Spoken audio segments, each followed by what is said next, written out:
old buddy Man West, a fishing buddy.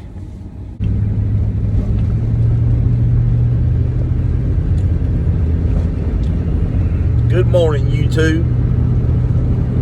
Hope everything's off to a fine start at your house this morning. Ooh, it's gonna be hot. There's some cloud cover today, but the sun is mighty bright.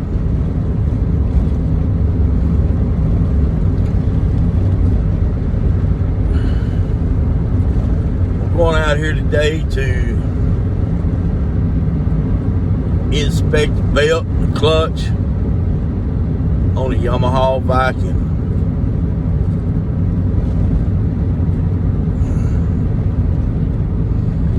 Now, my daddy's always said that running a business was not a popularity contest. And today's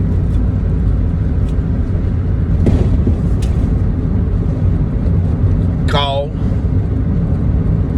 is probably going to be one of those days, because for the simple fact that I installed this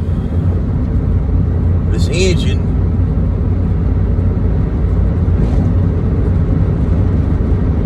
back in January.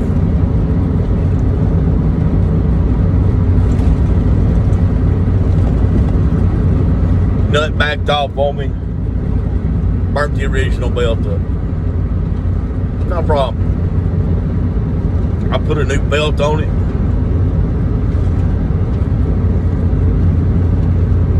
Loctited the nut and put it on there. Oh, as tight as I could possibly get it.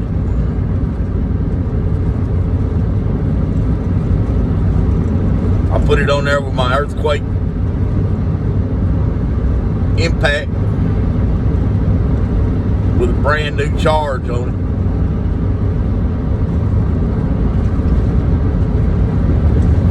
So that shouldn't have been the problem. It's been 6 months since the install.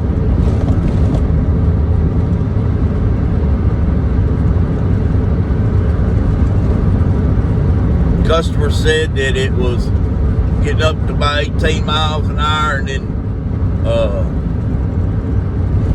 revving out to the shift point where it shifted. And I just don't know about this. If it's been doing that all along, he should have reported that to me as soon as he noticed it. Oh.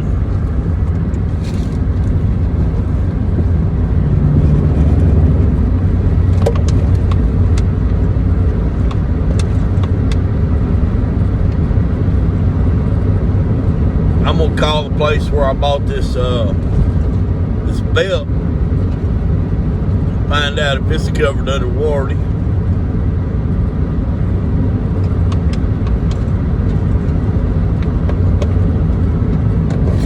The install was good. I know the install was good because I repacked the clutches with T-Seal grease, and the owner of this company guaranteed this grease, but he did say that it needed to be changed out once a year, once every 2 years, something like that.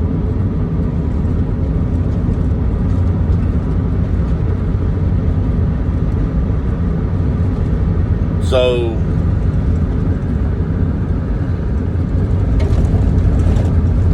man, if they keep putting up high fence down here, we ain't gonna have nothing to look at but high fences. One thing about it, it'll make it safer to drive down this road at night. So anyway, you know,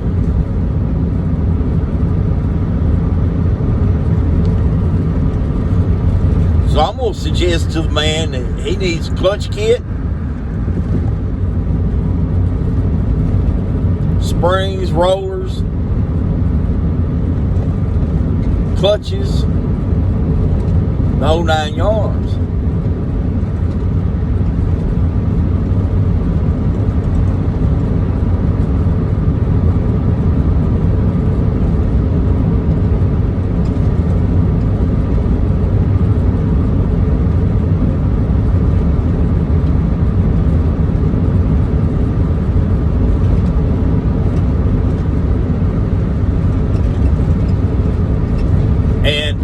Really 100% sure I want to do the job because I don't have the special tools to do it with.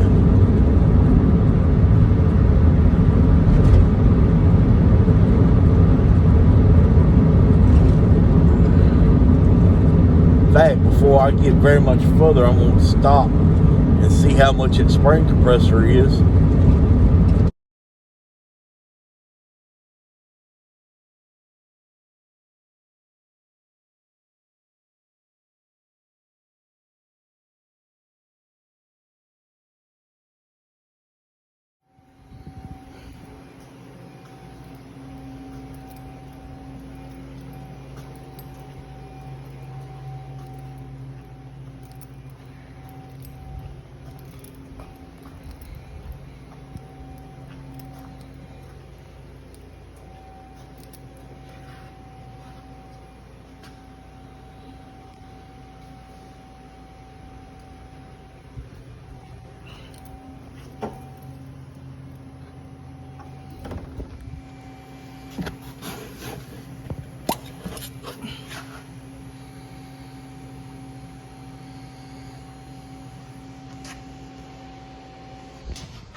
Man, that oil's dark.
Okay, let's check the battery.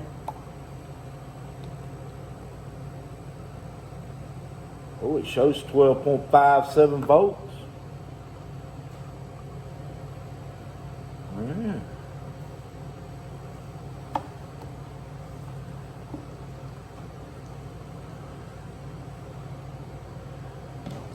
But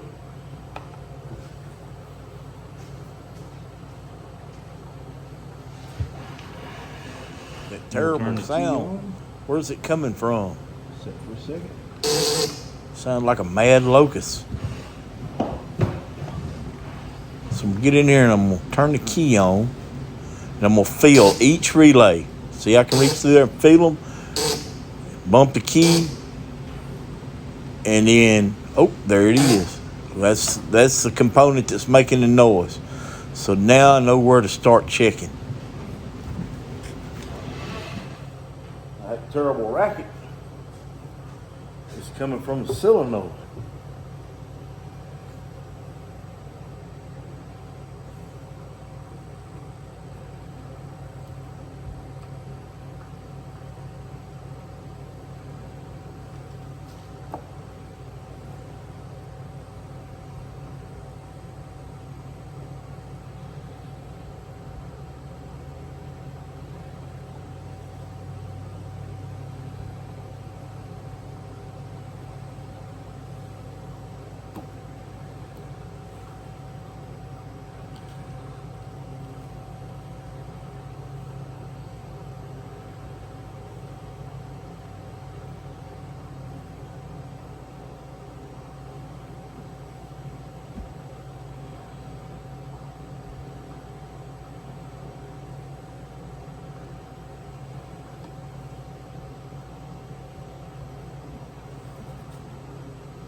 Buyer's remorse. That's what's wrong with that Ford, with that ATV. Side by side, whatever you want to call it. Buyer's remorse. They paid $33,000 to have this engine rebuilt.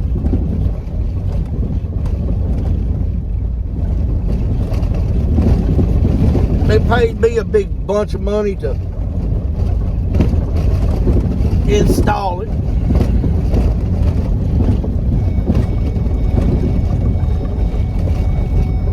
And then they panic whenever something goes wrong. You got a 5-year-old unit, 6-year-old unit, things are going to go wrong. Little things are.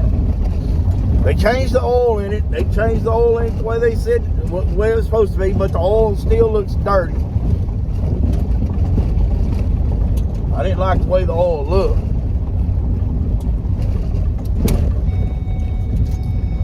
But that buzzing noise was, we weren't getting proper amount of voltage through the solenoid. It was locked up somehow or another. Well, it freed up. I did something and it freed up. When I went to testing it, it freed up and it started turning over. It cranked. All right, I'm gonna go over this whole thing, this whole scenario with you. Give me just a minute. I got to get out and get the gate.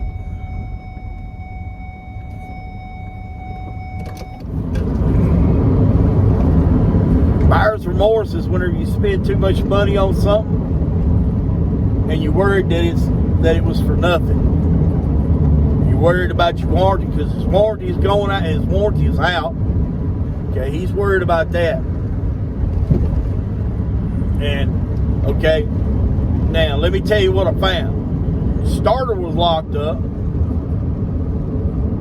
Solenoid wasn't allowing enough voltage to go through it. It was buzzing. It was like, it was getting fluid through there.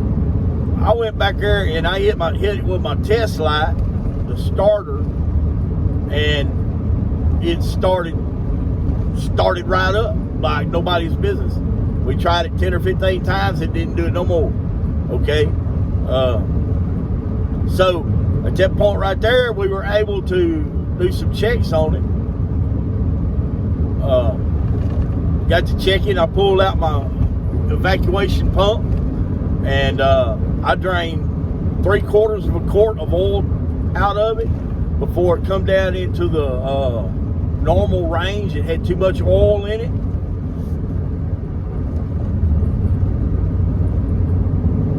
He said he put the amount of oil in it that the book called for. Okay, well, most likely he wasn't taking in effect that that's dry weight oil. That's from a brand new engine, brand new startup. Anyway, it had too much oil in it. While I was there, I did check the air filter. I checked everything. Whenever he pulled it backwards, forwards, it was making some noise. I determined after we all piled up in it, them two in the driver's seat, front seat, and me in the back seat, where I could listen to that engine, that was drive shaft noise.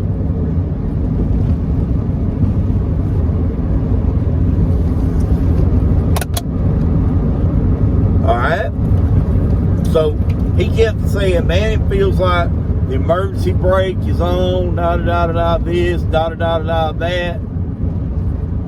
He's trying to drive it just real slow, like an old man. Those things were not built to put on. They're not tractors. It's not going to shift to another gear until the engine has the proper RPMs, the proper throttle position, the proper, I mean, it's got so many different systems in there. It tells the computer when to shift, when to do this, when to do that. We pulled up there, they got out and they're scratching their heads and this and that, and he walked off to go check his phone, and I just hopped over in the driver's seat and put it in gear. And I said to myself, well, you ain't gonna tear up nothing that they ain't already tore up. You gotta test this thing. I didn't say nothing to nobody else. I put it in gear and give it to gas and went out of the shop, down the little hill, out to the road. It never faltered, never shifted bad, never did nothing. I drove it way down the road and I gassed on it. It did not shift bad at all. Yeah, in fact, I mean, it was like, is it still hung in low gear? No, it's not hung in low gear. It's automatic. It shifted through the gears just like it's supposed to. It shifted through just like it's supposed to. There are no real per se gears in there. It's all just one constant motion.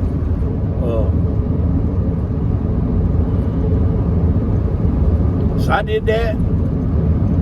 I drove it around there 4-5 times, and I loaded it. Whenever he come back walking down that road, he had this bumfuzzled look on his face, and his phone wasn't still where he could use it.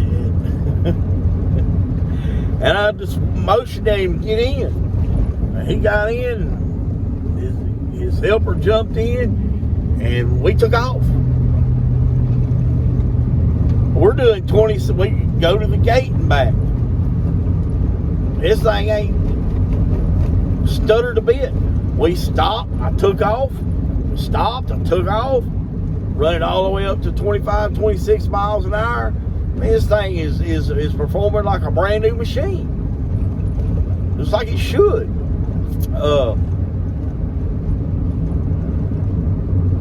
Get down to the gate, turn around, and come back. We start back up to the ranch house and just putting along there. And I stopped, give it the gas, and man, it's shifting out, doing perfect, just like it's supposed to.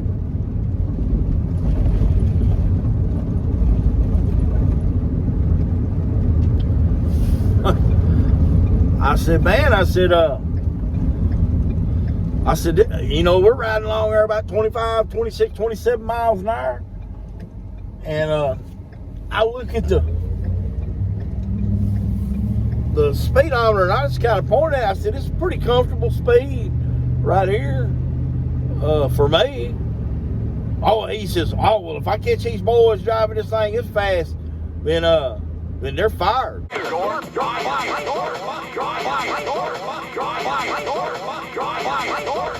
They're fired. They ain't supposed to drive it like this.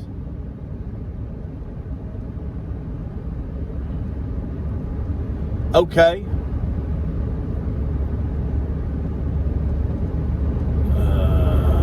You might want to buy them a tractor. Something with a granny gear in it or something. Because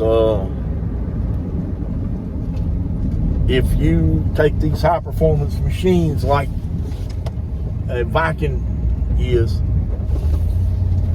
and you drive them like that, you're going to develop all kinds of problems.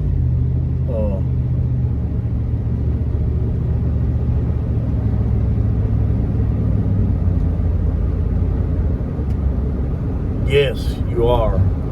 And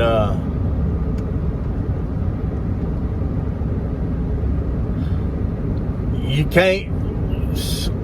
can't lug them around. They're not an old Ford pickup truck with grandma gear in it, and you just can't do that.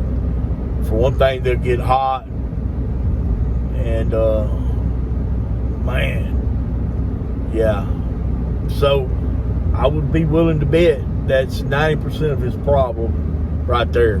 But I mean, hey.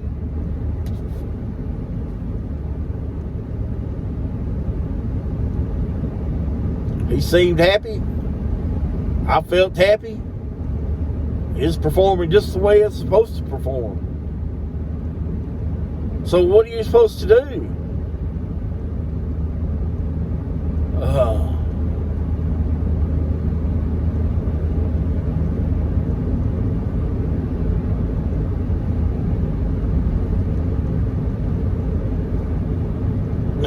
I told him, I pulled out the bottle of Loctite that I got in my pocket right here.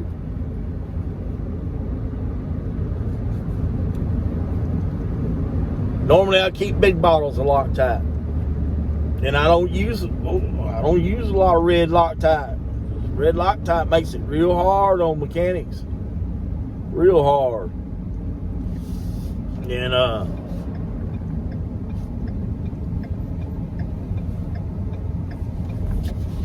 so what else am I supposed to do today? Okay. Anyway, it's like, man, okay, well, no charge. You know, I can't. I should.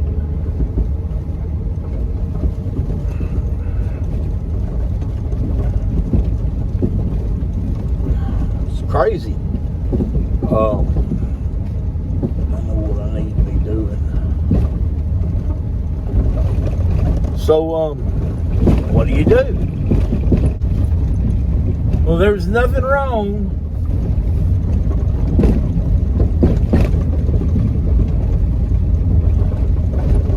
with the Viking 6.